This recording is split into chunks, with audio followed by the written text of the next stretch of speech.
Divorciou, executou, morreu. Divorciou, executou, sobreviveu.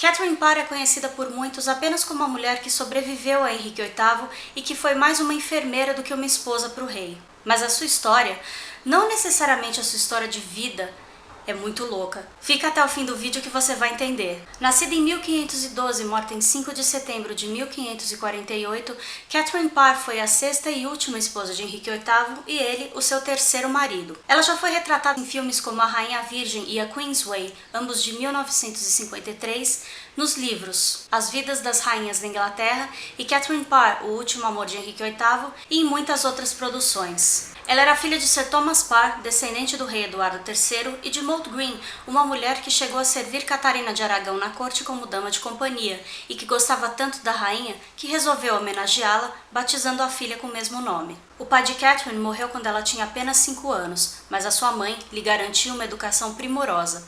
Ela era conhecida por ser apaixonada pelos estudos e falava fluentemente latim, francês e italiano. Ela chegou até mesmo a traduzir um livro de John Fisher, bispo de Rochester, do latim para o inglês. Ela também era uma patrona das artes da sua época. Ela se casa pela primeira vez aos 17 anos com Edward Burragh, mas o casamento dura pouco, e antes dos 20 anos ela já se vê viúva. No verão de 1534, ela se casa então com John Neville. Durante esse casamento, ela e os seus enteados chegaram a ser feitos reféns pelos rebeldes que participavam da Peregrinação da Graça, uma revolta popular de 1536 contra as reformas religiosas de Henrique VIII, mas Neville consegue escapar e libertar a esposa e os filhos. Em março de 1543 ele morre e Catherine Parr, aos 31 anos, se vê novamente viúva.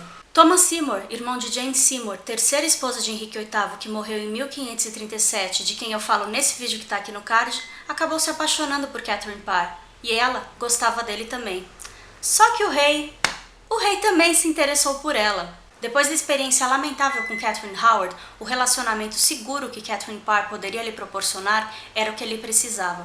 Catherine Parr era uma mulher atraente, inteligente, mas também prudente e diplomática. Como protestante fervorosa, ela acreditava que era vontade de Deus que ela se casasse com o rei. Então, em 12 de julho de 1543, ela se torna a sexta e última esposa de Henrique VIII em uma pequena cerimônia no palácio de Hampton Court. A nova esposa ajuda Henrique VIII a ficar em harmonia com os filhos. Mary, filha de Catarina de Aragão, gosta da madrasta logo de cara porque as suas mães eram amigas. O pequeno Eduardo, que não conhecera a mãe Jane Seymour, tratava a madrasta como se fosse a mãe dele. E até mesmo a então princesa Elizabeth se sentiu cativada por Catherine Parr pela sua inteligência. O relacionamento delas, apesar de alguns altos e baixos, seria profundo e duraria até a morte de Catherine Parr. Algumas cartas trocadas por elas, aliás, ainda existem. Essas cartas podem ser vistas no link que eu vou colocar aqui na descrição. A nova rainha ainda convence Henrique VIII a aprovar um ato que garantia às filhas o direito de sucessão ao trono. Essa união com os filhos ainda fortaleceu a família contra seus oponentes. Henrique VIII confiava tanto em sua nova rainha que ela atuou como regente quando ele estava na França em 1544. Mas a influência de Catherine Parr sobre Henrique VIII incomodava alguns cortesãos que resolveram removê-la. Em 1546, aproveitando uma discussão acalorada que o casal tivera sobre religião, a facção conservadora da corte resolveu utilizar as crenças da rainha contra ela mesma e conseguiu convencer o rei a ordenar sua prisão, dizendo que ela era herege e conspirava contra ele. A rainha foi avisada por seu médico, que descobriu o esquema proposto. O mandado de prisão até chegou a ser elaborado, mas a inteligente rainha conseguiu salvar a sua cabeça implorando por misericórdia, convencendo o marido de que ela só havia discutido com ele, primeiro, na tentativa de ajudá-lo a esquecer a dor causada pelas úlceras nas suas pernas. Segundo, que para ela as discussões religiosas eram um exercício intelectual que ela se utilizava para que pudesse aprender com o rei.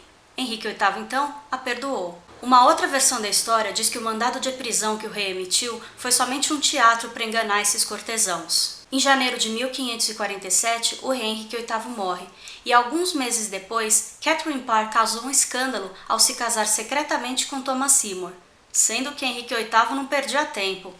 Após o casamento, surgem rivalidades entre Thomas Seymour e seu irmão Eduardo, duque de Somerset e regente do então rei Eduardo VI. Thomas tentou minar a influência do irmão. Para piorar, a esposa de Eduardo, Duque de Somerset, se ressente amargamente por ter Catherine na família por ela ter um status mais alto. Após a morte de Henrique VIII, Catherine Parr se torna a guardiã da princesa Elizabeth, então com 14 anos. Mas um suposto assédio por parte de Thomas Seymour a obriga a abrir mão da guarda da princesa. Em 30 de agosto de 1548, Catherine Parr dá à luz sua primeira filha no castelo de Sudeley. O marido batiza a menina de Mary, em homenagem à primogênita de Henrique VIII. Mas poucos dias depois, Catherine Parr morre em decorrência de uma infecção pós-parto e é enterrada sob grande comoção na capela do castelo de Sudeley. Um ano depois, seu marido foi executado por traição e sua filha é levada por Catherine Willoughby, duquesa de Suffolk. Acredita-se que Mary Seymour tenha morrido na primeira infância, porque não há registro sobre ela depois dos 2 anos de idade. Mas a história não termina por aqui.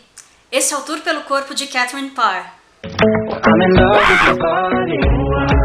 Existem várias versões para a mesma história, mas basicamente foi isso aqui que aconteceu. Após a Guerra Civil, o castelo de Sudeley e consequentemente a capela onde estavam os restos mortais de Catherine Parr ficaram em ruínas, e seu túmulo acabou sendo perdido. Mas em 1782, 2 moças que visitavam as ruínas da capela encontraram fragmentos de um monumento que teria pertencido ao túmulo. Acredita-se que essas 2 moças eram antiquárias. Um antiquário na Inglaterra, nessa época, não era a pessoa que vendia antiguidades, mas sim uma espécie de arqueólogo. Perto dali, não longe da superfície, elas encontraram um esquife de chumbo e resolveram abri-lo. Quando elas abriram o esquife, elas encontraram o corpo intacto de uma mulher de estatura baixa, traços delicados e luxuosamente vestida. Dá para acreditar piamente num relato do século XVIII? Não, mas isso é bem possível de acontecer. O que pode ter havido é uma mumificação quase natural, já que na época do seu enterro ela foi envolvida em várias camadas de linho com cera e depois trancada nesse caixão de chumbo totalmente livre de oxigênio. Isso teria conservado seu corpo por tanto tempo. Algo parecido aconteceu a uma múmia famosa, Rosalia Lombardo, uma italiana que morreu em 1920, poucos dias antes de completar 2 anos. Mas voltando à história de Catherine Parr, as moças ficaram tão incrédulas que fecharam o caixão e saíram correndo de lá. Mas logo depois, um rapaz que chamava John Lucas, que havia alugado o terreno, foi verificar o caixão e viu que ele tinha uma inscrição, KP.